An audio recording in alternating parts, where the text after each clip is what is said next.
පටිගත කළ උත්තම දේශනාව.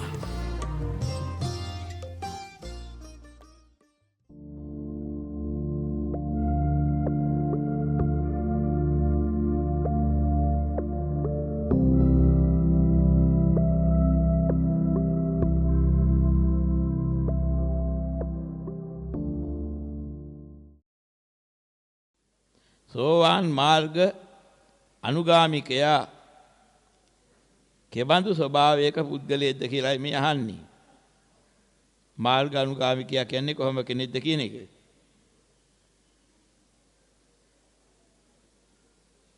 ඒ වගේම අහනවා ඔහු සදහටම සතර අපායෙන් නිදහස් කෙනෙක්ද කියලා. දැන් මේක දැනගත යුතු විශේෂ කාරණයක් තිබෙනවා. සෝවාන් මාර්ග අනුගාමිකයා කියන්නේ අට්ඨාර්ය පුද්ගලයන්ගෙන් පළවෙනි ආර්ය පුද්ගලයා.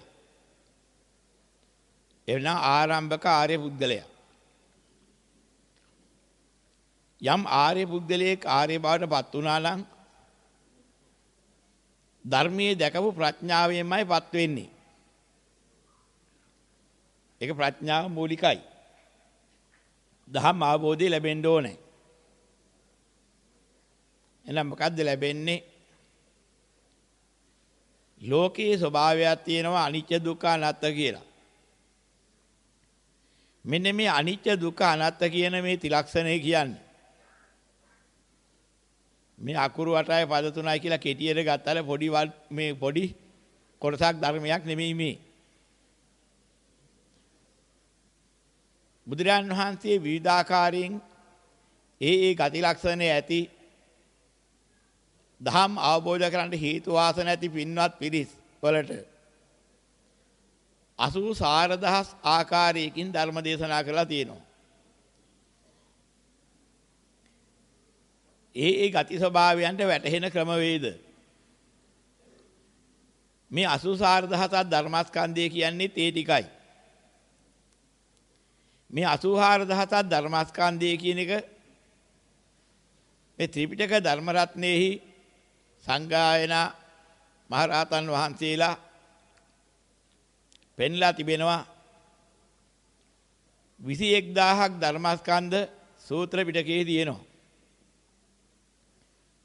විනය පිටකයේ 21000ක් තියෙනවා. ඒ දෙක 42000ක්. අභිධර්ම පිටකයේ 42000ක් තියෙනවා.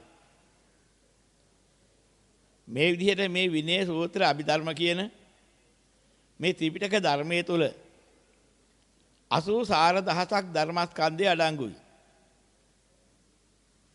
ඒ සෑම ධර්මස්කන්ධයකින්ම පෙන්වන්නේ ඒ විවිධ ගති ලක්ෂණ තියෙන දහම් අවබෝධ කරගන්න හේතු වාසනා තියෙන පින්වත් පිරිසට අනිත්‍ය වෙන හැටි, දුක්ඛ වෙන හැටි, අනාත්ම වෙන හැටි ඒ තුලින් අවබෝධ කරගන්නයි. එහෙනම් මේ සෑම ධර්මස්කන්ධයක්ම ඒ තුලින් ගෙනියන්නේ අනිත්‍ය දුක්ඛ අනාත්ම කියන මේ ත්‍රිලක්ෂණය වටහා දීමේ ධර්මයේ කරා. ධර්මාබෝධය ලැබුණා වෙන්නේ පළමුවම මේ කියන අනිත්‍ය දුක්ඛ අනාත්ම වටහා ගැනීමත් සමගයි.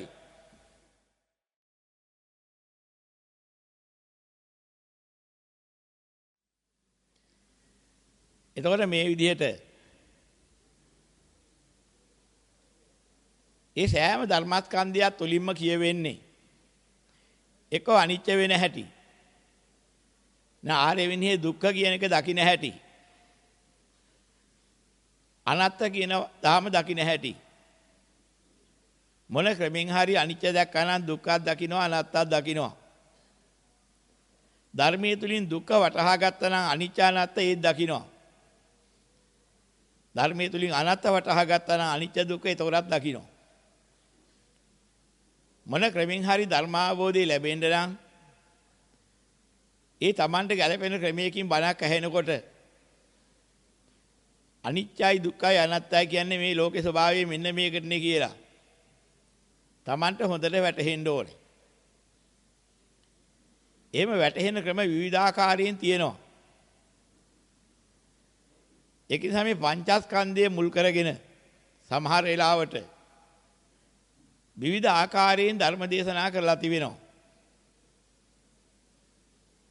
රූප වේදනා සංඥා සංකාර විඥාන කියන මේ ස්කන්ධ පහ අනිත්‍ය වෙන හැටි දුක්ඛ වෙන හැටි අනාත්ම වෙන හැටි විග්‍රහ කරලා විවිධ උදාහරණ උපමා දෙමින් ධර්ම දේශනා කරලා තියෙනවා.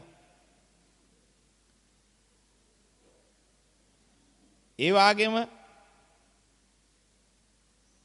ඒ පෙන්න වූ ස්කන්ධ පහ උපාදානස්කන්ධ පහක් වශයෙන් අරගෙනත් අනිත්‍ය වෙන හැටි දුක්ඛ වෙන හැටි අනාත්ම වෙන හැටි විග්‍රහ කරලා තියෙනවා. එහෙම දේශනා දහස් ගණනක් තියෙනවා. ඔය හැම දේශනාවකින් කෝක හරි Tamanට ගැලපෙන එකක් තුලින්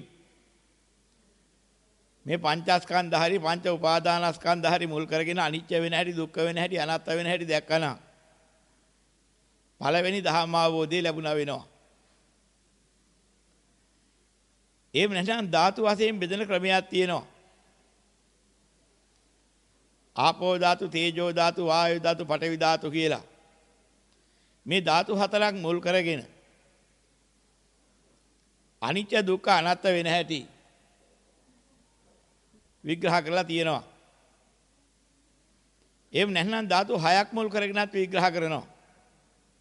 ආකාශ ධාතු, විඥාන ධාතු කියලා තව දෙකක් එකතු කරලා. මේ කොයි ක්‍රමෙන් හරි මේ ලෝකේට අයිති සියල්ල මේවේ අහු වෙනවා, කොටු වෙනවා. පංචස්කන්ධය ගත්තත්, පංච උපාදානස්කන්ධය ගත්තත් ඒ විග්‍රහ කරන ධර්මයේ තුලින් ලෝකේට අයිති සියල්ල කියවෙනවා. සතර ධාතුන්ගේ මුල් පටන්ගෙන විග්‍රහ කළත්, එහෙම නැත්නම් ධාතු හයක් වශයෙන් අරගෙන විග්‍රහ කළත් ඒත් ඔය විදිහටම අහු වෙනවා. ආයතන වශයෙන් ගන්නවා. චක්කායතන, සෝතායතන, ගානායතන, જીවහායතන, කායායතන, මනායතන කියලා ආයතන හයක් වශයෙන් ගත්තත් විවිධාකාරින් මේ හය මුල් කරගෙන කරපු දේශනා මුල් කරගෙන මේ ලෝකෙම අවටහා ගන්න ක්‍රමයක් තියෙනවා. ලෝකෙට අයිති සියල්ල අනිත්‍යයි දුක්ඛයි අනාත්තයි කියලා වැටහෙන ක්‍රම තියෙනවා. එනයි ධර්මස්කන්ධය තුළ ඒකාන්තයෙන් ওই ටික තියෙනවා. ඉතින් ස්කන්ධ වශයෙන්, ධාතු වශයෙන්, ආයතන වශයෙන්, පටිච්චසමුපාද වශයෙන් මේ නොඑක ආකාරයෙන් විග්‍රහ කරලා තියෙන කොටසයින් තම තමන්ට මේ ලෝකේ පිළිබඳ ලෝකයට අයිති සියල්ල වැටහෙන එකක් තියෙනවා කොක හරි. මොකද හේතුව ඉන්ද්‍රිය නානත්වය කියලා එකක් තියෙනවා. සද්ධා ඉන්ද්‍රිය, වීරිය ඉන්ද්‍රිය, සති ඉන්ද්‍රිය, සමාධි ඉන්ද්‍රිය, ප්‍රඥා ඉන්ද්‍රිය කියන මේවට කියන්නේ මේ සත්වයේ පැවැත්මේ මූලික වන්නා වූ නැත්නම් ධර්ම අවබෝධයේ මූලික වන්නා වූ පැවැත්මේදී ප්‍රඥාවන්තයින්ට නැත්නම් යම්කිසි ආකාරයෙන් මේ ධර්මය අවබෝධ කරගන්න සුදුසුසන්ට ඒ සුදුසුකම් ලබා ඇති අය මෙන්න මේ කියන ඉන්ද්‍රිය පහක විවිධ තත්වයන්ගේ ඉන්නවා. කෙනෙකුට ශ්‍රද්ධාව වැඩි, අනික් ඉන්ද්‍රිය බල අඩුයි. ඒ ශ්‍රද්ධාධික කියනවා. සමහර කෙනෙකුට අනික් ඉන්ද්‍රියක් තියෙනවා, නමුත් වීර්ය ඉන්ද්‍රිය බල වැඩි. යට වීර්යාධික කියනවා. ඒ වගේම සද්ධා ඉන්ද්‍රිය, වීර්ය ඉන්ද්‍රිය, සති ඉන්ද්‍රිය. කෙනෙකුට හොඳ මනස සිහිනුවණක් තියෙනවා. ඒ පැත්තේ සති ඉන්ද්‍රිය බල වැඩි වෙනවා. ඒතකොට ඒ වගේම තවත් කෙනෙකුට සමාධියට බොහොම පහසුකම් තියෙනවා. ලැබෙනවා පුරුදු හේතු පුරුදු හෝ අනුව. සමාධි ඉන්ද්‍රිය බල වැඩි අය. තව කොටසක් ඉන්නවා ප්‍රඥා ඉන්ද්‍රිය බලවත් අය. මෙන්න මේ කියන ඉන්ද්‍රිය නානත්වයක් තියෙනවා. ඒ ගැළපෙන ඉන්ද්‍රියන්ගේ සීමාල් විවිධයි. එනිසා මේ විවිධත්වයේ අයට වහා ධර්මාබෝධය කරන්න හේතු වාසනා තියෙන දහම් කොටසක් තියෙනවා. හැබැයි මේක දන්නේ ලෞතර බුදුරජාණන් වහන්සේ. උන්වහන්සේ හමුවට හේතු වාසනා ඇති කෙනෙක් ගියොත් ආය අතගගා ඉඳ තියන්නේ නැහැ. එල්ල කළා සුසු දේ දැකලා උන්වහන්සේ ඉන්ද්‍රිය පරෝපරියන්ත ඥානිය තියෙන නිසාම ඒක ලෞතර බුදු පියාණන් වහන්සේලාට පමණක් තිබෙන විශේෂ ඥානයක්. ආසේ අනුසය ඥානිය ආදී වශයෙන් ඥාන තියෙනවා විශේෂ අසාධාරණ ඥාන කියලා. ඒ නිසාම උන්වහන්සේලා හරියටම එල්ල කරලා ඉලක්ක කරලා ඔහුගේ අවබෝධය ලැබෙන්න ඕන ධර්මකාණ්ඩය දන්නවා ඒ දේශනාව කරනවා.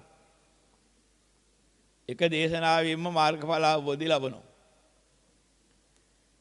ඒ වාසනාව ලෞතර බුදු පියාණන් වහන්සේ නමක්ගෙන් ධර්ම අහන්න ලැබුණොත් ඒ අයට ලැබෙන වාසනාවක්. නමුත් සියල්ලන්ට එහෙම නැහැ. ඉතින් බුදුරජාණන් වහන්සේ දේශනා කළ මේ 84000 ධර්මස්කන්ධයෙන් නිතර බණ අහනකොට Tamanට ගැළපෙන ආසන්න ධර්මයක් ඇහුනහම ඔන්න ඔය අනිත්‍ය දුක්ඛ අනාත්ම කියන ත්‍රිලක්ෂණේ ඒ තුලින් අවබෝධයක් ලැබෙන මොහොතක් එනවා. අන්නේ මොහොතාව තමන්ගේ වැඩේ හරි.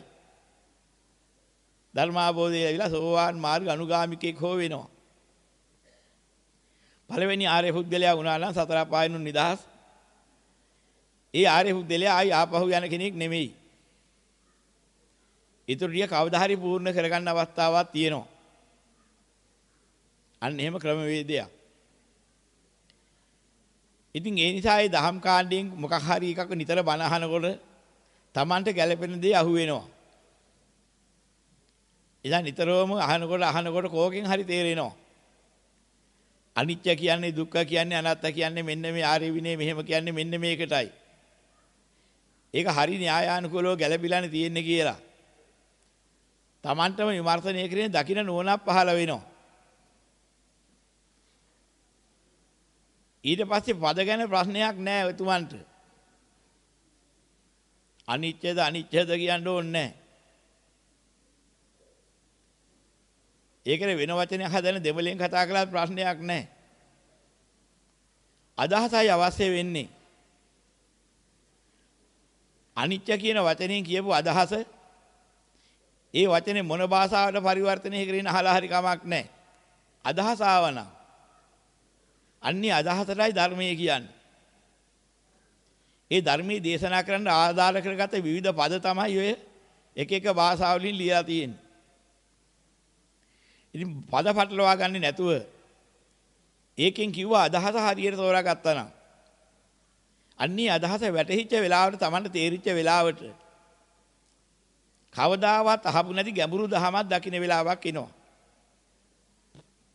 ඒ කියන්නේ කටපාඩම් කරගත්ත පදවලක් නෙමෙයි ඒක. ඒක කියන්නේ වචන වලින් හැදිච්ච එකකුත් නෙමෙයි. ඒ ලැබිච්ච අවබෝධයේ සිංහලත් නෙමෙයි, දෙමළත් නෙමෙයි, ඉංග්‍රීසිත් නෙමෙයි, ලතින් ආදී භාෂාවකුත් නෙමෙයි. ಜಾති කුල එකක්වත් ඒකේ නෑ. එකම දෙයක් තමයි අවබෝධ කරගන්න. එන ස්ත්‍රී සෝවාන් පුරුෂ සෝවාන් කියලා එකක් නෑ. ගිහි සෝවාන් පැවිදි සෝවාන් කියලා එහෙම එකකුත් නෑ. සෝතාපන්න ඵලයේ ලැබුවා නම් කවුරු හරි ಜಾති කුල ගෝත්‍ර කවුරු වුණත් ගිහි පැවිදි කවුරුණක් ලැබුවා නම් එකම ඵලයේ. ඒක අවබෝධ ඥානීයට ගෝචරන අවබෝධයක් මිස ඒක වචන නෙමෙයි, පද නෙමෙයි. නමුත් පද තුලින් වචන තුලින්ම තමයි අවබෝධය ඇති කෙනෙක් විවිධ ක්‍රම වලින් ওই ටික විග්‍රහ කරලා දෙන්නේ. ඒ අවබෝධයට ආධාරයක් වශයෙන්. ඉතින් මේ අනිත්‍ය දුක්ඛ අනාත්ම කියන මේකේ වචන වලින් පෙන්නපු නිවන් අවබෝධයට හේතු වෙන අදහස ත්‍රිපිටක ධර්මයේ තුල පැහැදිලිව තියෙනවා. නමුත් මේක තේරුම් ගන්න බැරි වුණොත් වැහෙනවා. වචනේ ආවට වැඩක් නැහැ. අර්ථේ වැහුනොත්. මේ කාලේ වෙනකොට එහෙම දෙයක් වෙලා තියෙනවා. ඒ ධර්මයේ තුලින් මේක එහෙම තියෙනවා කියලා කියන්න පුළුවන්. ත්‍රිපිටක ධර්ම රත්නයේ තුල හේතු හැම අතින්ම පෙන්ලා තියෙනවා.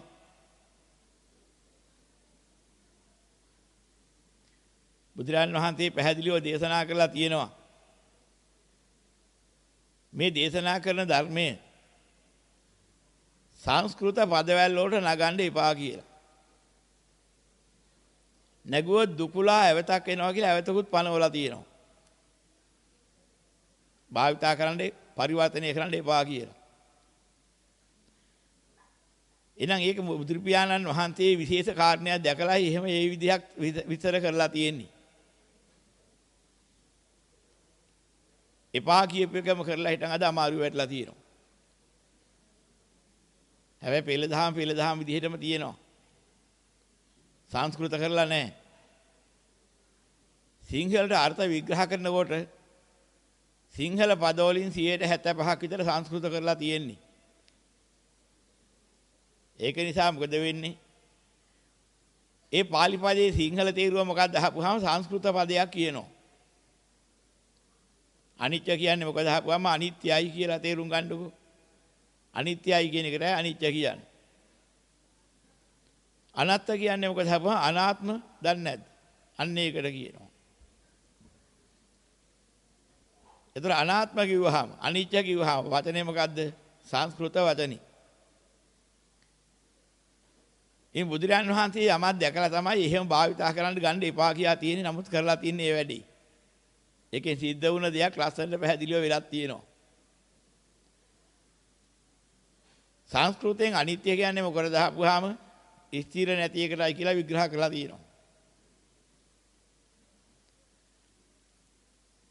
අනාත්ම කියන්නේ මොකද්ද කියලා අහපුවාම අනාත්මයි ඒ කියන්නේ ආත්මයක් නෑ කියලා විග්‍රහ කරලා දෙනවා. ධර්මයේ තිබුණ ගැඹුරු අර්ථය වැහිලා ගියා. පද වලට පද 1000කින් හදලා දුන්නත් වැඩක් නැහැ. අදහස වැහුනොත් ධර්මාබෝධය ලබන්නේ අදහසින්. අන්න ඒ ටික වැහුණාට පස්සේ සෝවාන් මාර්ග අනුගාමිකයෙක් හටගන්න තියෙන හේතුව නැති වුණා. අන්න ඒකයි වෙලා තියෙන්නේ. හැබැයි 95ක් වැහුණා මිසක් 95ක් වැහිලා ගියා මිසක් 100%ක් එහෙම වැහුන්නේ නැහැ. 100%ක්ම වැහුණා නම් නැවත ලෞතර බුදු පියාණන් වහන්සේ නමක් ලෝකේ පහළ වෙනකන් අනිත්‍ය දුක්ඛ අනාත්ම කියන එකේ නියමාර්ථය අහගන්න කෙනෙක් නැතු යනවා. මනුස්ස ලෝකේ. ඒකට කියනවා මනුස්ස ලෝකේ ශාසනය අන්තර්දානයි කියලා.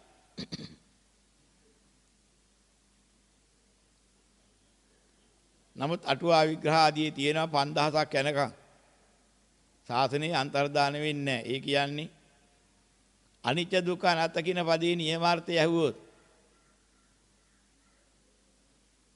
විවිධ අර්ථ දුන්නත් නියම අර්ථය දෙන්න කෙනෙක් නැති වෙන්නේ වසර 5000ක් ගියාට පස්සේ. තව 2600යි ගිහින් තියෙන්නේ. එහෙනම් තවම එහෙම දෙයක් වෙලා නැහැ. කලක් යටපත් වෙන්න යනවා ආයි මතු වෙනවා. අන්න එහෙම දෙයක් තියෙන්නේ. ඒ නිසා මේක හොඳට පැහැදිලි කරගන්න හිතු මත හුඟව දෙනෙක් දෙනවා. විවිධ මතධාරීන් එක එක මත ඉදිරිපත් කරනවා මේ වචන වලට. හැබැයි මොනවා ඉදිරිපත් කළත්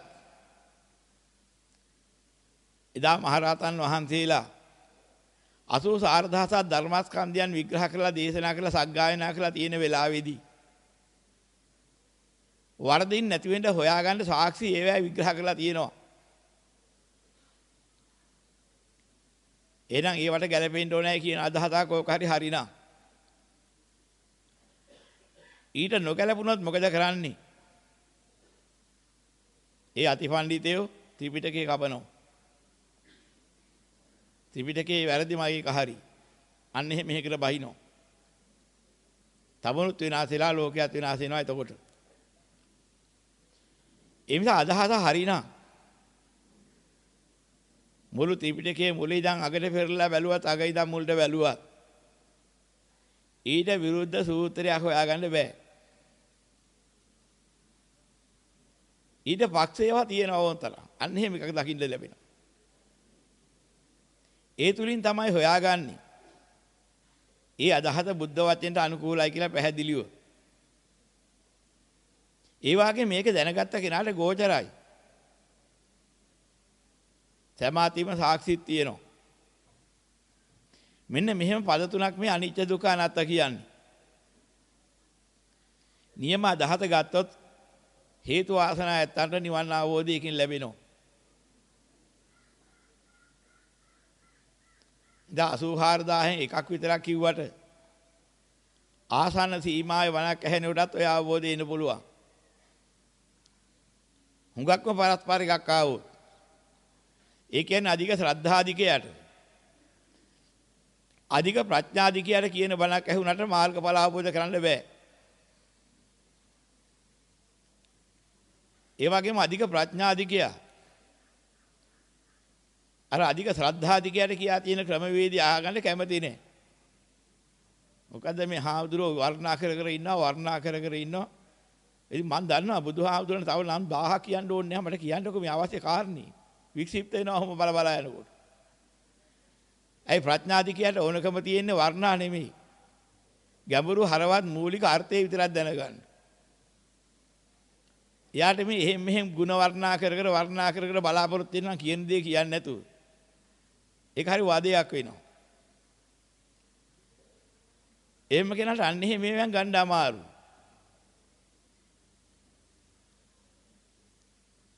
ඒ වගේ මහා ගුණයක් වර්ණනා කරන අනේ සාදු කිය බලා ඉන්න ශ්‍රද්ධාධිකයෝ ඉන්නවා. ඊයට බොහොම ගැඹුරෙන් හොඳ අර්ථවත් කෙටි බණක් කිව්වොත් එහෙම. කොහොතව බණ කිව්වේ නෑනේ. හාමුදුරුවෝ බණ කියන්නේ නැද්ද? එහෙමත් බලා ඉන්නවා. මොකද හේතුව ශ්‍රද්ධාධිකයා ඉල්ලන ක්‍රමේ වෙනයි. හැබැයි ඒ ක්‍රමෙම ඕනේ එයා අවබෝධ කරගන්න.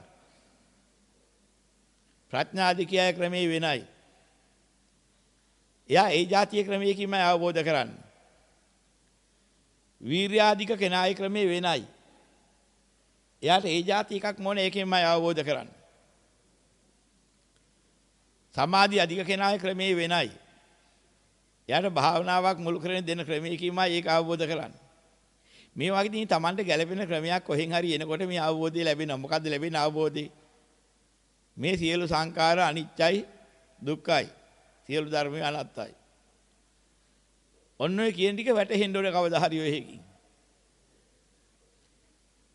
අනිත්‍ය වෙන්නේ මෙහෙමයි දුක්ඛ වෙන්නේ මෙහෙමයි අනාත්ත වෙන්නේ මෙහෙමයි කියලා. අනිත්‍ය දුක්ඛ අනාත්ත කියන මේ ලක්ෂණ තුන විතරක් අරගෙන එල්ල කරලා විග්‍රහ කළොත් ඒක තමයි ප්‍රඥාධිකයට දහම් අවබෝධය ලැබෙන ක්‍රමී. යාට කිව්වොත් මේ මල් වට්ටි එහෙම අරගෙන අත ගහලා අර හඳුන් කෝරා පත්තු කරලා මල් ටිකෙන් පූජා කරලා ඉන්නකෝ බණ අහන්න. මට ඕවා ඕනේ නැහැ. ඕවා පැත්තක තියන්න. මට මේ අවශ්‍ය කාරණේ කියන්නේ. මොකද අනිත්‍ය කියන්නේ?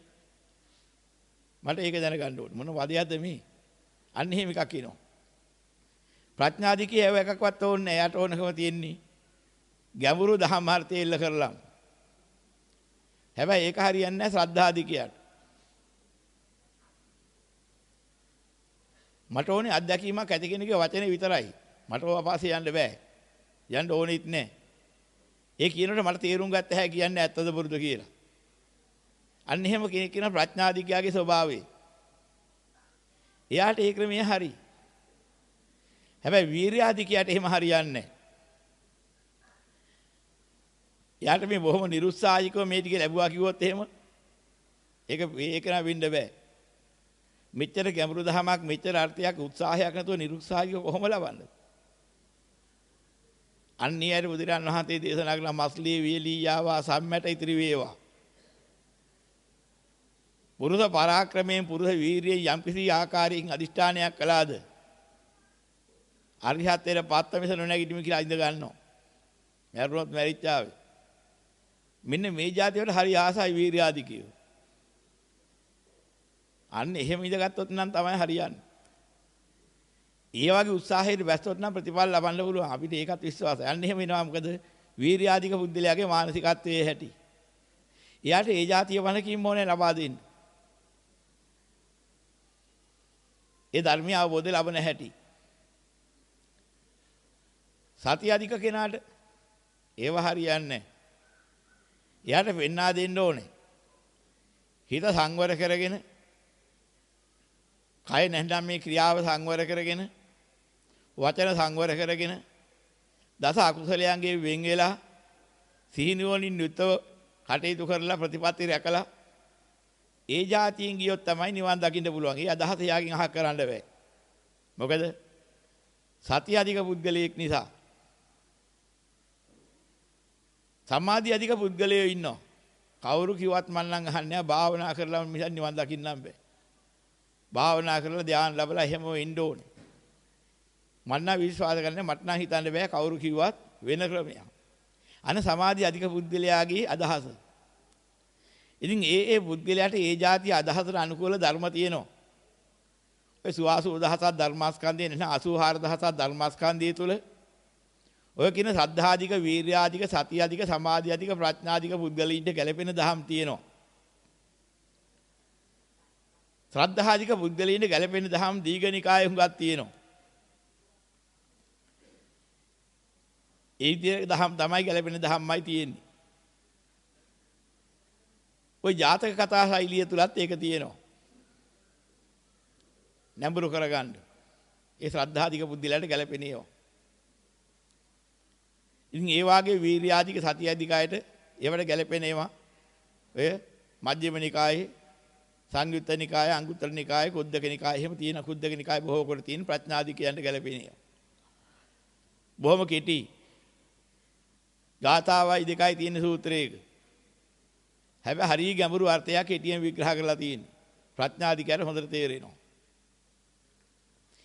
ඉතින් මෙන්න මේ ආකාරයෙන් ඒ සූත්‍ර පවා විග්‍රහ කරලා වෙන් කරලා තියෙන්නේ ඒ ගති ලක්ෂණ ඇති අයට ගැලපෙන විදිහට දේශනා කරපු දේශනා දැකලා වෙන් කරලා හිටන් තමයි ওই දීඝනිකායේ, මජ්ක්‍ධිම නිකායේ, සංයුත්ත නිකායේ, අංගුත්තර නිකායේ, කුද්දක නිකායේ ආදී වශයෙන් පස් නිකායකට බෙදලා සූත්‍ර පිටකේ තියෙනෙත් ඔය හේතුවෙන්. දැන් ඉතින් මොකද්ද වෙන්නේ? අපි අහන්නේ කොයි ක්‍රමෙන් හරි කමක් නැහැ. ඔය හැම එකකින්ම පෙන්නන්නේ මොකද්ද? අනේ මේ ලෝකේ කියන්නේ අනිත්‍ය දුක්ඛ අනාත්ම එකක් නේ. අන්නේ කිව්ව අදහසින් ඔය පදයෙන් කිව්ව එකේ අදහසින් වැටහෙන්න ඕනේ. ඉතින් මේක ස්ථිර නැති එකක්ද? දැන් මෙහෙම අදහසක් දෙනවා. මේක තමයි විනාශ කරපු තැන. නිවන් දකින්න පහසුකම් කොච්චර තිබුණත් බැරි වෙච්ච තැනක් ඔය අදහස විනාශ කළොත්. ස්ථිර නැති හින්දා නෙන්නම් දුක. අදහසක් දෙනවා. ඇත්ත වාගේ තේරෙනවා බැලු බැල්මට. ස්ථිර නැති හින්දානේ දුක. එහෙම එකක් එනවා අදහසක්. විමර්ශනය කරන්න හිතෙන්නේ නැහැ ඉන් එහාට.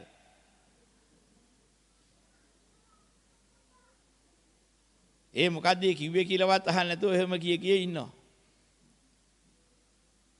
ස්ථිර නැහැ ඒකයි දුක කියලා. ඉතින් මේ ලෝකේ පිහිටලා තියෙන්නේ මොකේද කියපුවාම ධර්මාභෝධය ලැබුව උත්තරය කියනවා මේ දුකේ පිහිටලා තියෙන ලෝකේ. සැප නැමැති මායාවක් තියෙනවා. ඒකත් දුකට දාන උගුල. දුක නැමැති අසහනයකින් පිරීලා තියෙනවා. සැප නැමැති මායාවක් කරයි කරකි ඒකෙන් පිට යන්න දෙන්නේ නැතුව ඒ ක්‍රම ඇද ආපහු දමනවා. මෙන්න මෙහෙම දෙයකුයි ලෝකේ කියන්නේ කියලා. ධර්මාභෝධය ලැබුව අයට වැටහෙනවා. එතකොට එයාට හිතෙනවා ඉතින් මේ අසාර ලෝකේ ස්ථිර නැත්නම් කොහොමද දුක් වෙන්නේ? මේ අසාර ලෝකේ ස්ථිර නැති හින්දාම මේකේ මිදිලා යන්න පුළුවන්. බැරි වෙලා හරි මේ අසාර ලෝකේ ස්ථිර වුණා නම් අනාතෙන් අනාතයින් කවදා මේකෙන් බේරෙන්නද? මෙන්න මෙහෙම අදහසක් ධර්ම අවබෝධයේ තියෙන අයට එනවා. ඒතර කවුරු හරි කිව්වොත් අනිත්‍ය කියන්නේ ස්ථිර නෑ ඒකයි කියලා කිව්වොත් වචනේ පිළිගන්න හේතු නැති හින්දා නිහඬ වෙනවා. හොයලා බලපුවාම පේනවා වරද්දාගෙන ඉතෙන දැන. එහෙනම් අනියතං අද්දුවං ආදී වචන තියෙනවා. ස්ථිර ඇති කතාව වෙන මාංශයක්. අවබෝධය ලැබීමට අවශ්‍ය කරන්නා මේ ත්‍රිලක්ෂණය කියන එකේ පළවෙනි ලක්ෂණය තමයි අනිත්‍ය කියන එකේ නියම වචනේ හොයා ගන්න ඕනේ. එතකොටයි හම්බ වෙන්නේ. අපිට ඕන හැටියට හොයලත් අහුවෙන්නේ නැහැ. අපිට ඕන හැටියට හොයන්න අඩුපාඩුවක් කියලා නැහැ. ත්‍රිපිටකේ ඒ ටික තියෙනවා. වෙන කොහෙවත් කාගෙන්වත් අහන්න හොයන්න දෙයක්වත් නැහැ. එහෙනම් ගිරිමානන්ද සූත්‍රයේ බලපුවාම බුදුරජාන් වහන්සේ ආනන්ද හාමුදුරුවන්ට ශ්‍රී මුක දේශනාවක් කරපු ලකුණු ඒ පැහැදිලිව තියෙනවා. කතමාචානන්ද සබ්බ සංකාරේසු අනිච්ච සංඥා ආනන්ද මේ සියලු සංඛාර අනිත්‍යයි කියන්නේ ඇයි? මොන අදහසින්ද? ප්‍රශ්නේ බුදුරජාන් වහන්සේම නගලා තෝරලා තිනා හරි ලස්සනට. ඉදානන්ද බික්ඛු සබ්බ සංඛාරේහි අට්ඨියති හරායති jigucchati අයං උච්චතානන්ද සබ්බ සංඛාරේසු අනිච්ච සංඥා. මෙන්න අනිත්‍යයි කියන කාරණේ මොකද්ද කියලා බුදුරජාන් වහන්සේ ශ්‍රී මුක දේශනාවෙන් කරපු දේශනාව තියෙනවා පැහැදිලිව. එක එක්කෙනාගේ කියමන් පස්සේ යන්න දැන් ඕනේ නැහැ. කවුද අනිත්‍ය කියන එක සිංහලට තෝරනකොට ස්ථිර නැහැ කියලා ලිව්වේ? දැන් හොයා ඉන්න ඕනේ නැහැ. අනිත්‍ය කියන්නේ මොකද්ද කියලා බුදුරජාණන් වහන්සේ දේශනා කරපු දහම පෙළ දහමේ පැහැදිලිව තියෙනවා. ඒක බොරු කරන්න සමතෙක් නම් ලෝකේ නැහැ. අනිත්‍ය කියන්නේ ওই ටික නෙමෙයි වෙන එකක් කියලා කියන්න පුළුවන් කමක් නැහැ. සමතෙක් නැහැ ලෝකේ. මොකද ලෝකයාල ත්‍රිලක්ෂණේ දැකලා දේශනා කළ පළවෙනි උත්තමයා ඒකාන්තයෙන් තව එක්කෙනෙක් නැහැ. ඒ තමයි ලෝතර බුදු පියාණන් වහන්සේ. ඔය වචන තුනේ නියමාර්ථය දෙන්න තව කෙනෙක් ලෝකේ පහළ වුණා නම් ලෝතර බුදුරු පහළ වෙන්න ඕනේ නැහැ නිවන් දකින්න. නිවන් දක්වන්න ධර්මයේ දේශනා කරන තව සමතෙක් ලෝකේ පහළ වෙනවා කියලා දේශනාවේ නැහැ කොතනකවත්. මොන ශාස්ත්‍රවරු ලෝකේ පහළ වුණත් ත්‍රිලක්ෂණේ විග්‍රහ කරලා ධර්මාභෝධය ලබා දෙන්න ලෞතර බුදු කෙනෙක් පහළ වෙන්න ඕනේ. එතකන් ඔය අදහස ගැඹුරුයි වැටහෙන්නේ නැහැ වැහිලා යනවා. එහෙනම් සෝවාන් මාර්ග අනුගාමිකයා කියන පළවෙනි ආර්ය පුද්ගලයා වෙන්න අනිත්‍ය දුක්ඛ අනාත්ම කියන මේ ත්‍රිලක්ෂණේ නියම අර්ථයේ ධර්මානුකූලව වැටහෙන්න ඕනේ.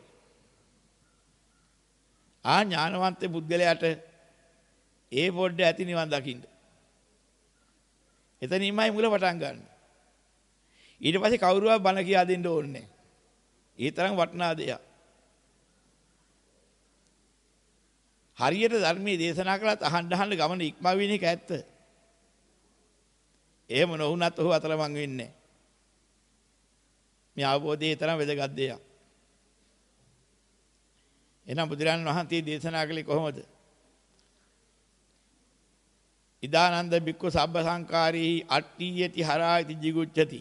මෙන්න බුදුරජාණන් වහන්සේ අනිත්‍ය විග්‍රහ කරපු හැටි. ඒ ටික දකින්නේ නැතුව නම් ඒ වචන තුනෙන් කිව්වේ මොකද්ද කියලා තේරුම් ගත්තේ නැතුව නම් උදේ ඉඳන් රැය වෙනකන් රූපං අනිච්චං වේදනා අනිච්චා කිය හිටියත් චක්කුං අනිච්චං රූපං අනිච්චං සෝතං අනිච්චං සද්දෝ අනිච්චා කිය වැඩුවත් වචන පිළා කිය ඉන්න පුළුවන්. අවබෝධය නම් ඉන්නේ. එහෙනම් තෝරා ගන්න ඕනේ මේ මොකද්ද කිව්වේ? අට්ඨියති හරායති jigucchati.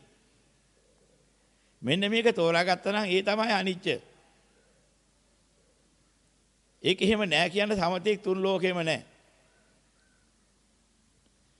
යම් භික්ෂුන් වහන්සේ නමක් ඔය බොරු කියලා කියනවා නම් ත්‍රිපිටකයට විරුද්ධව කතා කරන කෙනෙක් වෙනවා මිසක්. ඒක බොරු නම් මෙන්න මේක ඇත්ත කියලා කියන්න සමතෙක් නා වෙන්නේ නෑ. මොකද හේතුව? ඒ ගැඹුරු ත්‍රිපිටක ධර්මයේ එහා තව ධර්මයක් දේශනා කරන්නේ මොන හාමුදුරුවෝද? ඒ බුද්ධ දේශනාවේ සත්‍යතාවය දැකලා එදා සීපිලිසිම් ව්‍යාපත් මහරහතන් වහන්සේලා සංගායනා කරලා කැටි කරලා සංඝ පරපුරට බාර දුන්න වටිනා දහම. ඒ වටිනාකම දන්න සංඝ පරපුර ඒ අදහස එහෙමම ගෙනාවා.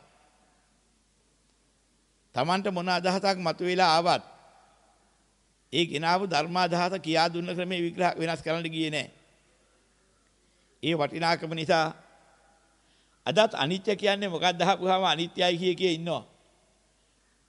නමුත් ධර්මයේ පෙන්ලා තියෙන නියමාර්ථයේ එහෙම වද හම්බ වුණා. අට්ඨියති හරායති jigucchati අයං උච්චතානන්ත සබ්බ සංකාරේසු අනිච්ච සංඥා. මෙන්න මේ අනිච්ච සංඥාව තෝරා ගන්න ඕනේ. මොකද්ද මේ අට්ඨියති කියන්නේ විග්‍රහ කරලා තියෙනවා. පෙළෙන ලක්ෂණේ යුක්තයි මේ ලෝකේ කියන එක. මේ ලෝකේ හොයාගන්න විවිධ ක්‍රම තියෙනවා. කොයි ක්‍රමෙන් අරගෙන මේ ලෝකේ හැරි බැලුවත් පෙළෙන ලක්ෂණේ යුක්තයි. එනම් මොනවැන්ද පෙළෙන්නේ? මේ පෙළෙනකොට වේදනාවක් දැනෙන්න ඕනේ. දුකෙන් පෙළෙනවා. දුකෙන් පෙළෙන බව දකින්නේ කොහොමද අපි? දුක් වේදනාවක් මතුවෙන්න ඕනේ. යම් තැනක වේදනාවක් මතුවුනේ නැත්නම් දුක කියන්නේ මොකද්ද කියලා දැනෙන ක්‍රමයක් නැතුව යනවා. එහෙනම් අනේ මම දුක් විඳිනවා කියලා යමකිට හිතෙනවා නම් මේ ලෝකේ දුකයි කියලා යමකිට කියන්න පුළුවන් ක්‍රමයක් තියෙනවා නම්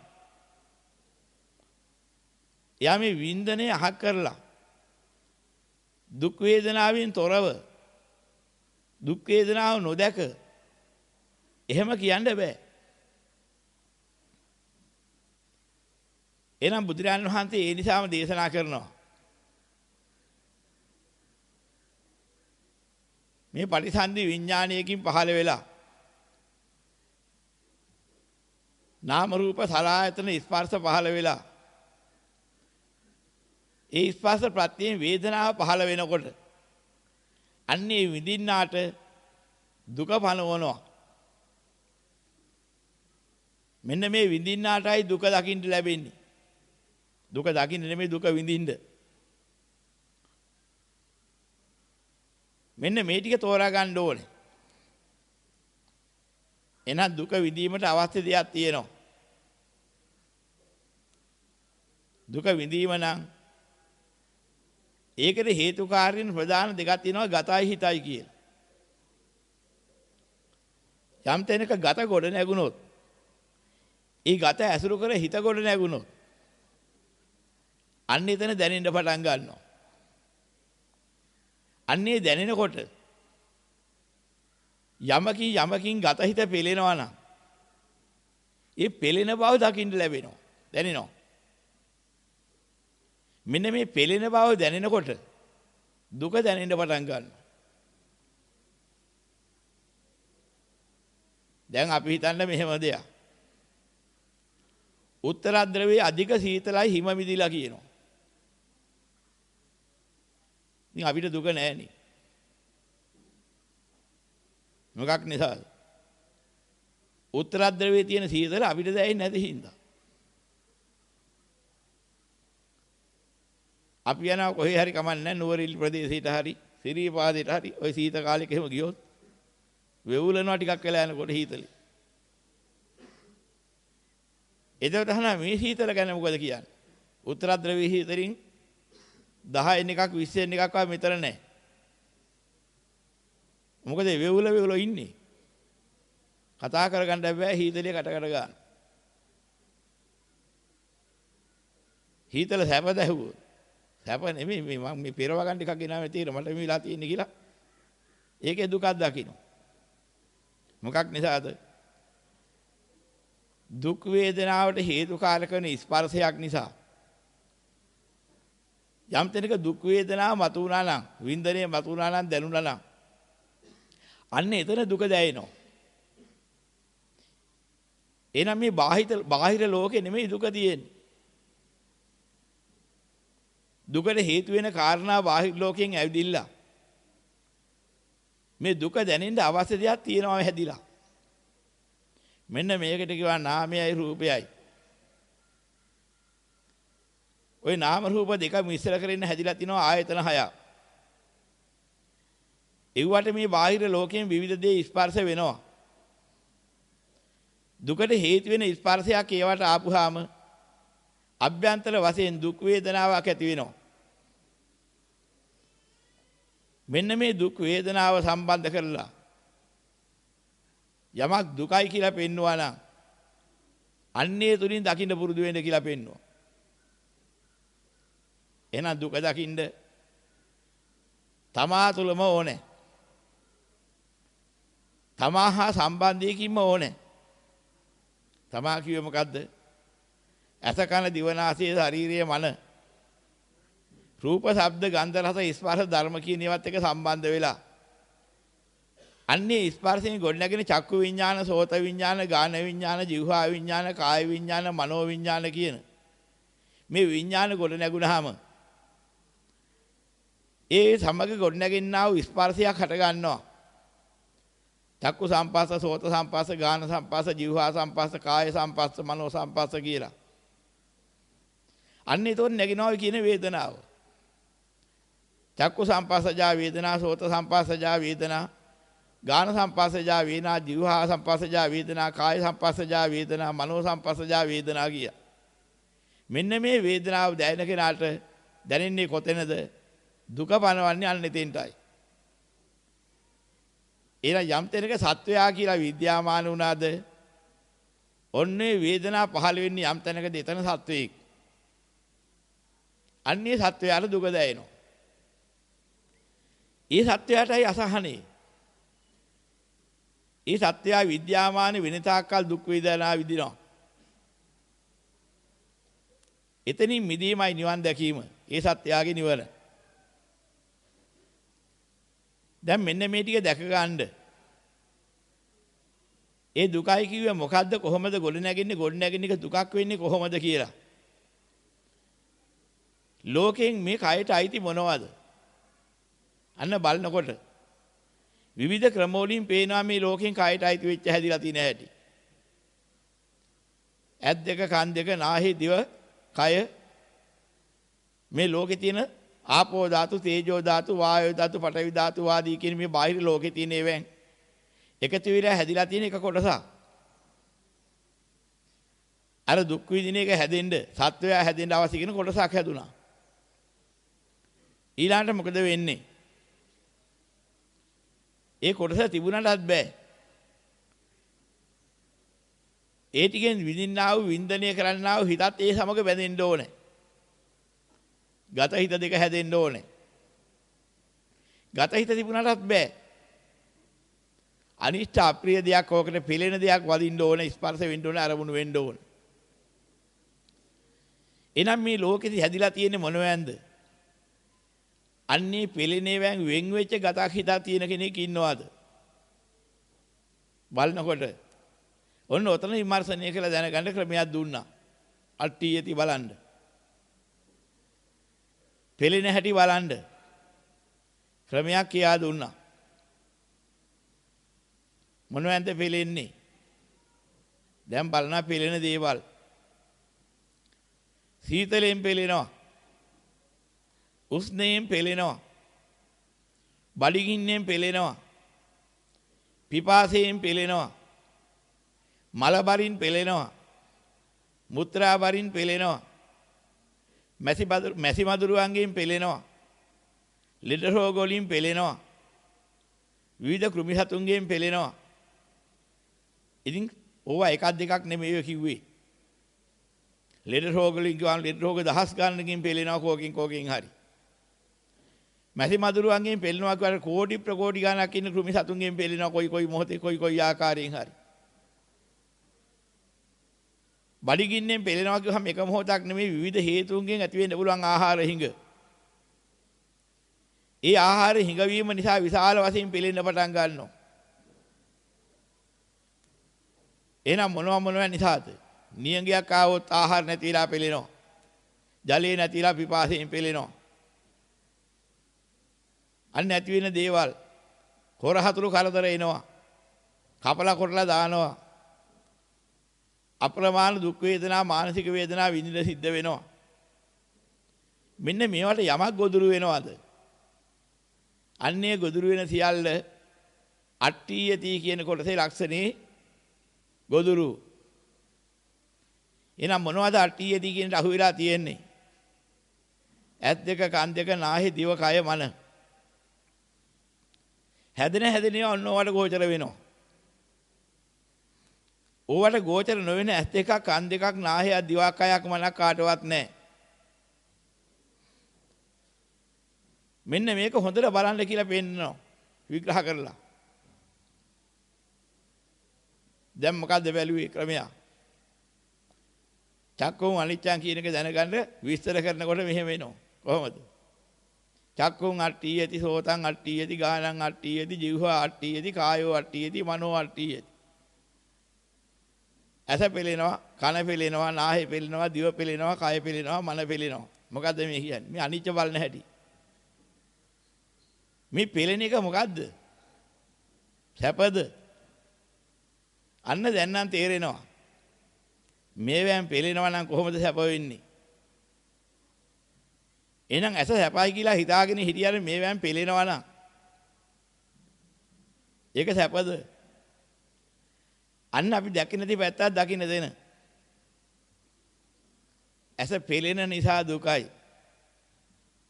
අන්න ඒක දින අනිච්ච නිසා දුකයි කිව්වා කියලා.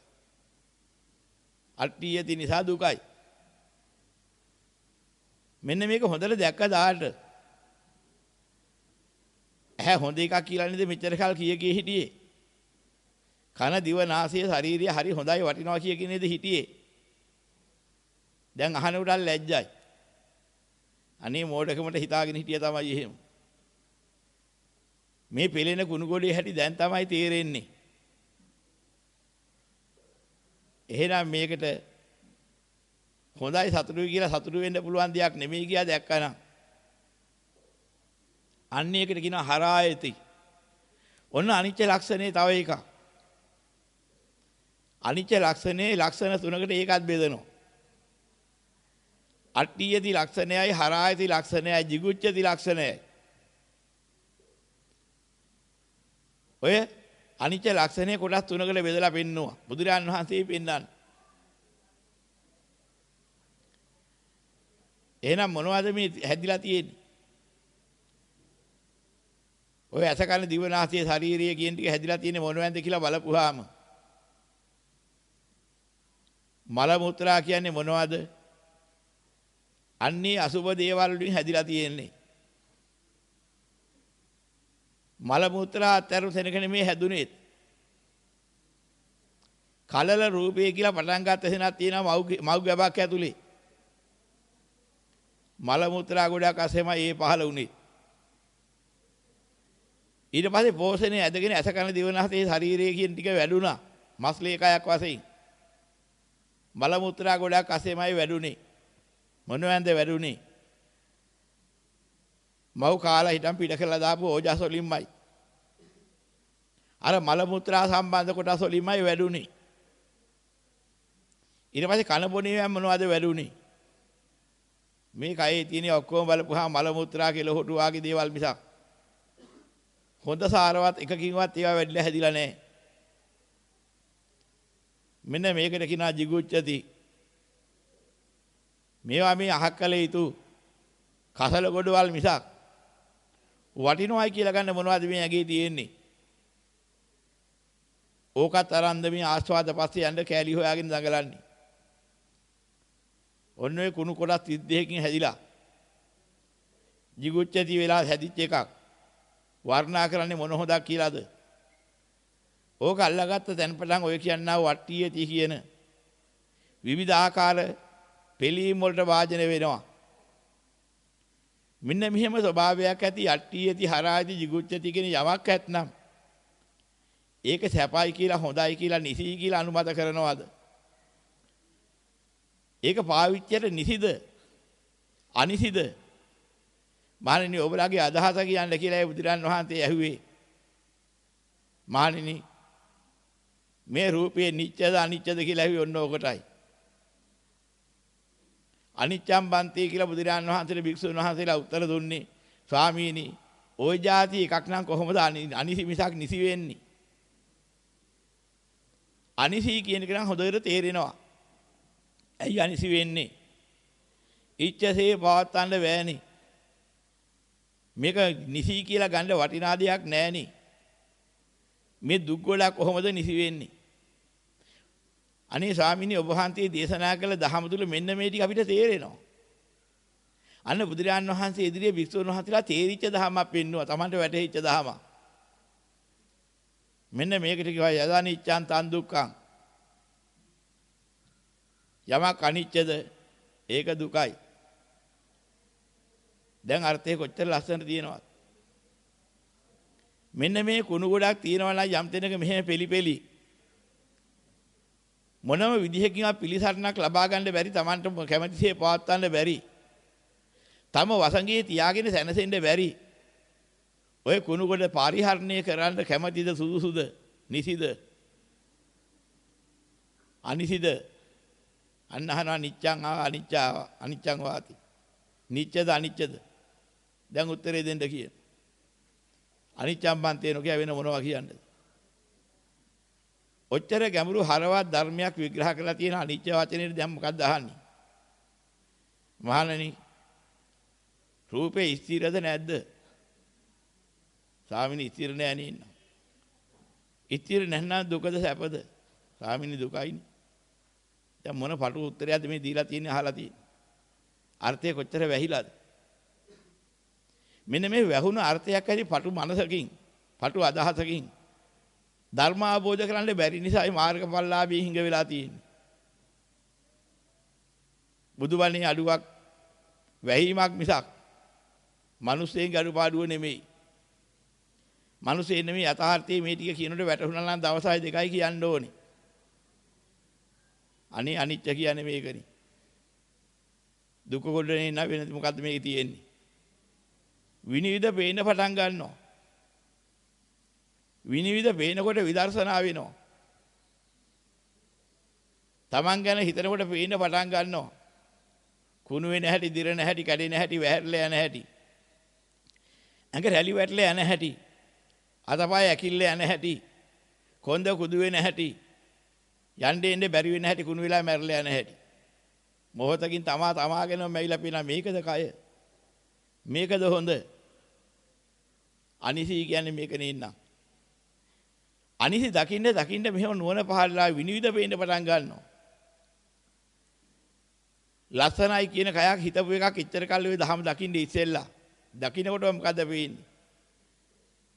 බලා සිටියේදී මොහොතක් තුල පේන්න පටන් ගන්නවා ඒ කය වැහැරලා ගිහිල්ලා, වයසට ගිහිල්ලා, විවිධ අලන්තේට්ටම් වලට භාජන වෙලා, මැරලා පණුවන් ගහලා දීර්ඝ කඩලා වැන්නසිලා යන හැටි. මිනිස්සයා තව හොඳට ඉන්නවා. වෙනදට නම් අනේ මට වඩා ගන්න හැන්නම් බදා ගන්න හැන්නම් කියන මොහොත හිතෙනකොට දැන් මොකද හිතෙන්නේ? අනේ කුණු කයක හැටි. අනේ මේ කුණු කය විනාශෙලා යන හැටි. මොන හරියක්ද? අන්න අදහස් පරිවර්තනය වෙලා දහම අවබෝධයට ආපුවාම ඇති වෙන වෙනස. ඊට පස්සේ කවුරුවා කියා දෙන්න ඕනේ ලස්සනයි ඔය බලන්න එපා ඒ පැත්ත හිත ඇදී එහෙම එකක් කියන්නේ එකක් ඉතුරු වෙන්නේ නැහැ. අන්න ධර්ම අවබෝධේ. එච්චර කාල තිබිච්ච ලෝකෙ පිළිබඳ බලාපොරොත්තු කන පිට ගහලා දැන් තියෙන්නේ. ලස්සනයි හොඳයි කියපුවා. සුවඳයි රසයි කියපුවා. ඔක්කොගේම දකින්න පටන් ගන්නවා හරයක් නැති දෙයක් බව. ඒවා මර උගුල් බව පේන්න පටන් ගන්නවා. ඒව ඇසුරු කරන්න ගිහිල්ලා තමයි මේ ලෝකෙට බැඳි බැඳි මේ අසහනියෙන් පිළිපෙලි යන්නේ. සහනිය හොය අසහනියක් පසුපස හඹායන මුලාවක් මිසක් කොයින්ද සහනයක් ලෝකේ කියලා. මේ පළවෙනි ධර්මාවබෝධය ලැබෙනකොට කියනවා සෝවාන් මාර්ග අනුගාමිකයෙක් වුණා. ඔහු කවදාවත් අපාගත කරන්නේ මොකෙන්ද? ඔහු මේ ලෝකේ මොනවද අල්ලාගෙන ඉන්නේ දැන්? ඔහුට මේ ලෝකේ වටින්නේ මොනවද? ගහලා මරලා ගන්න. ඔහුට හොරමර වංචාවෙන් ගන්න වටිනා දෙයක් ලෝකේ නෑ පේනවනේ. දස අකුසලිය කරන්න වටිනා දෙයක් ලෝකේ නෑ. අකුසල අසාධාරණයක් කියලා බදා ගන්න මම කියන්නේ මගේ කියන්නේ දෙයක් නෑ. ඔහු ඒක දැකලා ඉවරයි. ඒ දැකීමත් එක්කම දස අකුසලියේ බලවත් පැත්තක් ඔහුට ගොඩ නැගෙන්නේ නැති වෙන්න අනුසයත් එක්ක බිඳිලා යනවා. යම් දෘෂ්ටියක් තිබුණා නම් ඉස්සලා මේවා වැරදි නෑ මේවා හොඳයි කියලා. ඒ දිඨානුසය සම්පූර්ණ විනාශ වෙලා යනවා. සෝවන් ඵලයේදී මාර්ගයේදී 99.3 කාලයක් බහැලා යනවා. එහෙනම් මාර්ග අනුගාමිකයා වෙනකොට දෘෂ්ටියේ තරම් අති මාත්‍රයයි තියෙන්නේ. නැවත නගා සිටවන්න පුළුවන් දෘෂ්ටියක් එහෙම මේ පුද්ගලයාටවත් නැහැ. මුලා දෘෂ්ටියක් නැහැ. මෙන්න මේ ධම්ම අවබෝධය ලැබුණා නම් ඒවන් ඇහිච්ච ලෝකෙට පොලිසි හමුදා මොකටද? ඒ අය රකින්නේ මොකටද? කවුද රකින්නේ මොකටද? මොනවා රකින්නද? බුද්ධහම බබලන කාලේ මේ මුළු ලංකාවේ එහෙම දහමක තිබුණා කිව්වේ ඔන්න ඕකයි. සත්‍ය අවබෝධය ලැබුණාට පස්සේ තමයි බුද්ධහමේ වටිනාකම දකින්නෙත් ලෝකයේ අසාරත්වයේ දැකලා අත්හැරීමේදී නොඇලී කියලා පාපයන්ගෙන් මිදලා යන්නේ. හිත හිතා දඟලන දෙයක් නැහැ. අතිසාරේ හැදිලා දෙඩේ තියෙනකන් බලාගෙනයි. තද කරගනි යවන්න එපා කිව්වට හරියයි. මොනවා කරලා නවත්තන්න බෑ. නවත්තන්න මොනවා හරි කරලා හිර කළොත් මොකක් වෙයිද? ඉස්මෘතාවට මතිලා සිහි නැතිලා වැටෙනවා අනිත් පැත්තට. දරන්න බෑ. බේතක් දීලා හොද කරනවා ලේඩි. පහර පංගු මෙතන කිව්වත් පහරන්න පුළුවන්. ඊට පස්සේ බෑනේ. එහෙනම් අතිසාරයට දෙන්න ඕනේ බේත්. අමුඩ ගහලා හරියන්නේ නැහැ කිව්වේ ඕකයි. ඒ වගේ නීති පනවපනව ඉඳලා හරියන්නේ නැහැ. මේ දූෂණ කරනවා, වංචා කරනවා, මෙච්චර බුදුදහම තියෙන රටේ කීයකට හරියන්නේ නැහැ. බේත වරද්දලා. වරද්දලා තියෙන බේත වැරදි පැත්ත පෙන්වා දීලා හරි බේත දුන්නා නම් බුදුදහමේ වටිනාකම ලෝකේ දැනගන්නවා. ඒකයි හේතුව. ඒ යථාර්ථයේ වහපු එක අපරාධයක් වෙලා තියෙන අරගන්න ඕනේ. විනාශ වෙලා නැහැ තව. බුද්ධාම ත්‍රිපිටකයේ සහසුද්ධියෙන් තියෙනවා හොඳට පැහැදිලිව. එන අනිත්‍ය දැක්කනම් දුක්ඛ දකින්න 아무තු දෙයක් කරන්න දෙයක් නැහැ. ඒකෙන්ම දකින්නවා. අනිත්‍ය සංඥා, අනිත්‍යේ දුක්ඛ සංඥා. දුක්ඛේ අනාත්ම සංඥා. එහෙනම් මොකද්ද දකින්නේ? අනිත්‍ය මේ විදිහට දකින්නකොට අට්ටි යති හරායති jigucchati කියලා අනිත්‍ය ලක්ෂණේ දකින්නකොට අනිත්‍ය දුක්ඛ සංඥාව ලස්සනට එනවනේ. ඒ අනිත්‍ය තුල අනිත්‍ය තුලින් මතුවෙච්ච දුක්ඛ සංඥාව වැටහෙන්න පටන් ගන්නවා. මෙහෙම පෙළෙන කයක්, මෙහෙම ජරාවටපත් වෙන ලැජ්ජාව විය යුතු කයක්. මෙහෙම කුණු කොටස් වලින් හැදිලා තියෙන කුණු කයක් දිර්ලා කැඩලා විනාශ වෙන්නේ මෙන්න මේකයි. මේ දිරනකොට කැඩෙනකොට විනාශ වෙනකොට විශාල දුක් වේදනා පිළීම් හට ගන්නවා. මැරෙන එක නෙමෙයි ප්‍රශ්නේ. මර වේදනාව විඳිනකොට අන්න පෙළෙනවා. පෙළෙන්නේ නැතුව කොහොම මැරෙන්නද? පොඩ්ඩක් බලන්න මැරෙයිද කියලා බෙල්ල එහෙම මිරිකාගෙන. මිරිකන්න හිතන කොටත් යන්තම් මිරිකන නැගිලි දෙක තියෙන කොටත් උගරකට වේයිල යනවා, හිර වෙනවා, වේදනයි. එහෙනම් මොකද්ද තියෙන මේ දුක? මරණයත් එක්ක තියෙන අනිත්‍ය දුක මොකද්ද? පෙළෙනවා. මරණයෙන් පෙළෙනවා. ඒ දුක ඉවස ගන්න බැරුව මරන්න හදන මරණ බයෙන් පෙළෙනවා. මැරෙයිද? මැරෙනවා කියන්නේ මොකද්ද වෙන්නේ කියලා දකින්න නැතුව ඒත් පෙළෙනවා බයයි. බය කියන කෙනා හරියට. සත්‍යය බයෙන් පෙළෙනවා. මෙන්න පෙළෙන සියල්ලට කියනවා අනිත්‍ය ලක්ෂණය. ඉතින් මේ පෙළෙනේවා දුකයිනේ. අන්න අනිත්‍ය දුක්ඛ සංඥා. දැන් යමක් පෙළෙනවා නම් ඒක දුක නම් ඒ දෙකම තමන්ගේ අත්දැකීම නම් සාරද අසාරද අනත්තං අසාර කට්ටේ නාති. මෙන්න බුද්ධහමතුල අනත්ත කිව්ව අසාර නිසා ආත්ම ඇති නැති කතාවක් උතන ගත්තේ නැහැ. ඒ බවුණන්ගේ කතාව. බුද්ධහමෙ පෙන්වන්නේ මොකද්ද? අනත්තං අසාර කට්ටේ නාති. අසාර කියන අර්ථයෙන් අනත්තයි කියනවා. එන අත්ත කිව්වේ සාරයි කියලා හිතා ඉන්න අර්ථයෙන්. අත්බව අත්බව කියලා අපි එකක් ගන්නවා. මුලාව නිසා, අවිද්‍යාව නිසා ගත්ත නිගමනයක් අත්බව සාරයි.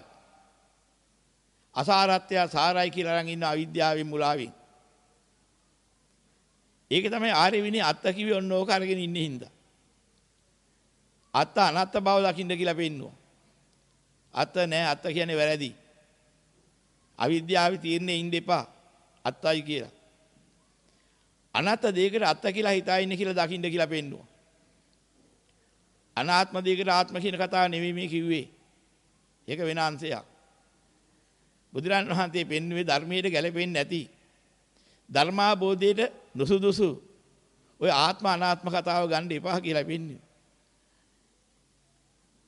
ආත්මයක් ඇත ආත්මයක් නැත කියන දෙකම අයින් කරන්න. ඉගෙන හිතන්නම එපා. එහෙනම් මොකද්ද ගන්න කිව්වේ? අත්ද අනාත්මද බලන්නකෝ. ඒ කිව්වේ මොකද්ද? ආත්මද අනාත්මද බලන්න කිව්වා කියලා යද පෙන්නා තියෙන්නේ. එහෙනම් මොකද්ද මේ පෙන්වුවේ? අර්ථද අනර්ථද? ඒක තමයි අද අහලා තියෙන්නේ. වැව්වට හරියන්නේ නැහැ. අටුවා විග්‍රහ කරනවා පටිසම්භිදා මග්ග ප්‍රකරණී. අනත්තං අසාර කට්ටේනාති. සරියුත් හාමුදුරුවෝ විග්‍රහ කරලා දීලා තියෙනවා අටුවාව. අසාරයි කියන අර්ථයෙන් අනත්ත කියන්නේ කියලා. දැන් පැහැදිලි වුණා හොඳටම. එහෙනම් අත්ත කියන්නේ සාරයි කියන අර්ථයෙන්.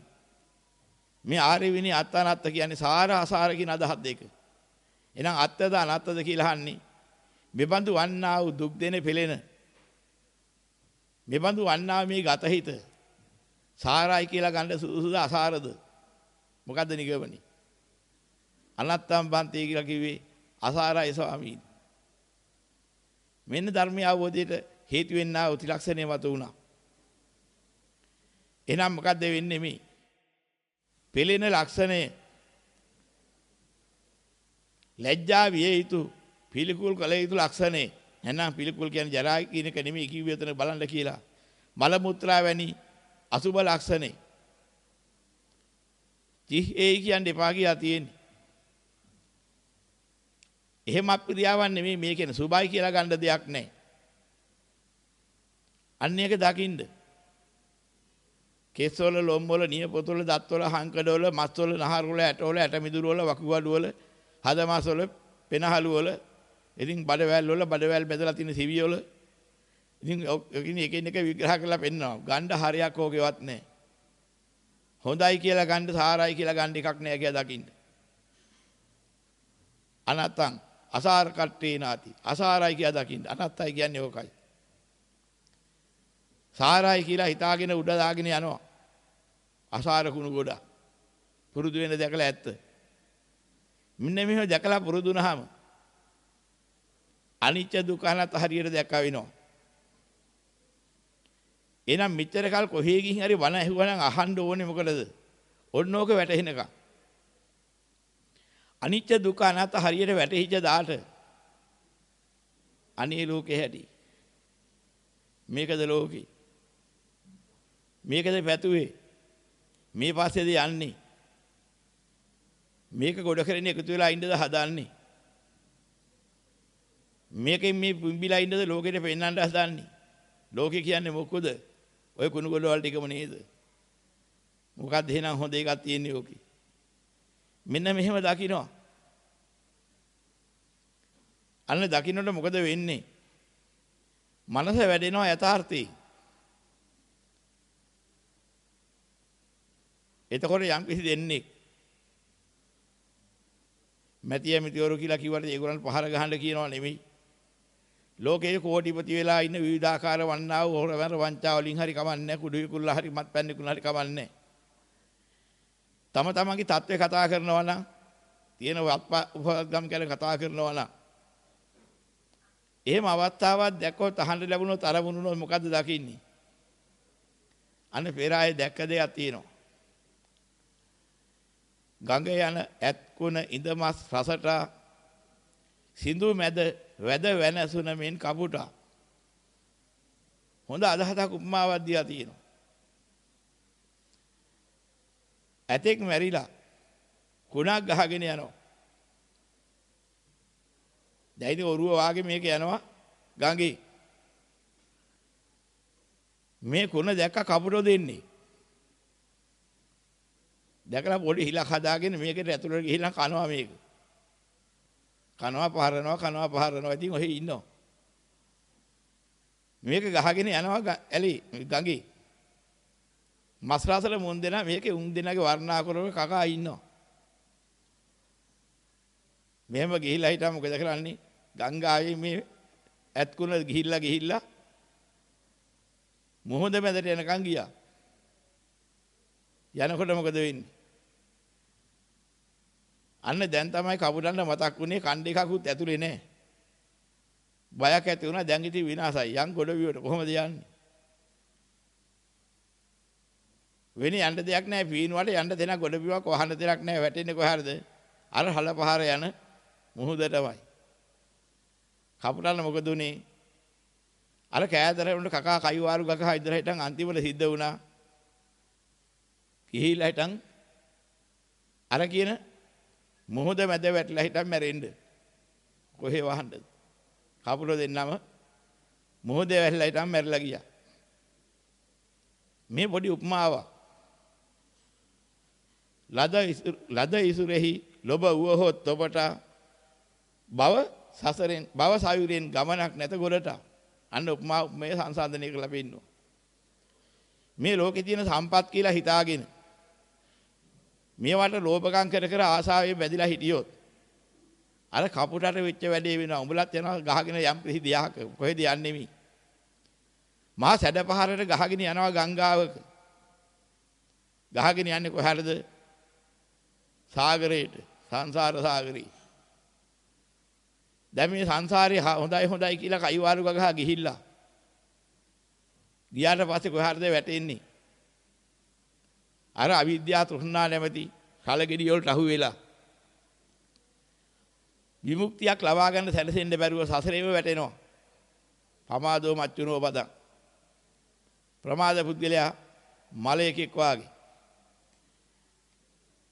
සතර පා දුක විඳ විදා අනන්ත දුකට ගෝචර වෙනවා. මිදීමක් නැහැ. කපුට මුහුද වැහලා මලා වාගේ. උපමාවත් ගැලපිලා තියෙනවා කපුටටම.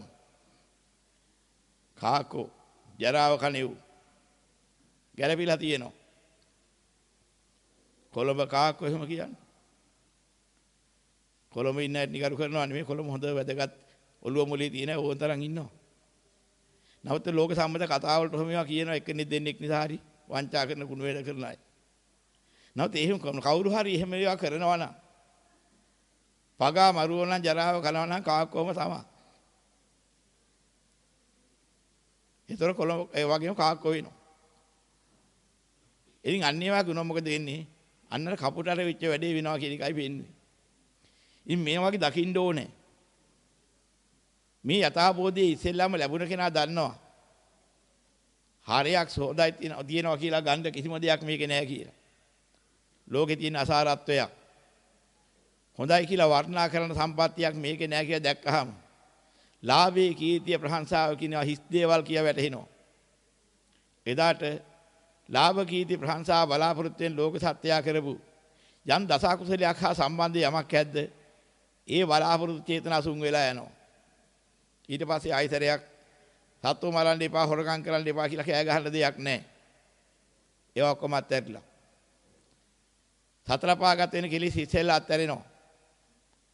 එයි මිදිලා ගිහිල්ලා කාම ලෝකේ බදන කෙලෙස් අත්හැරිලා රූපායතර අරූපායතර ලෝකවල තියෙන කෙලෙස් අත්හැරිලා සියලු කෙලෙසුන්ගේ මිදලා අවස්ථාවෙන් සසර සියලු දුකෙන් නිදහස් වෙන දැනට මග පෑදෙනවා. අන්නේ මග පෑදීමේ මූලික අඩිතාලම තමයි සෝවාන් මාර්ග අනුගාමිකයා කියලා මේ අනිත්‍ය දුක්ඛ අනාත්ම වටහාගත්ත දාට ලැබෙන්නේ.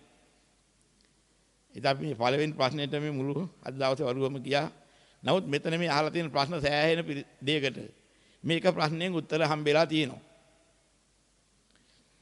අපි තවදුරටත් වැඩිපුර විස්තර නැවත ගන්න බලාපොරොත්තු වෙමු.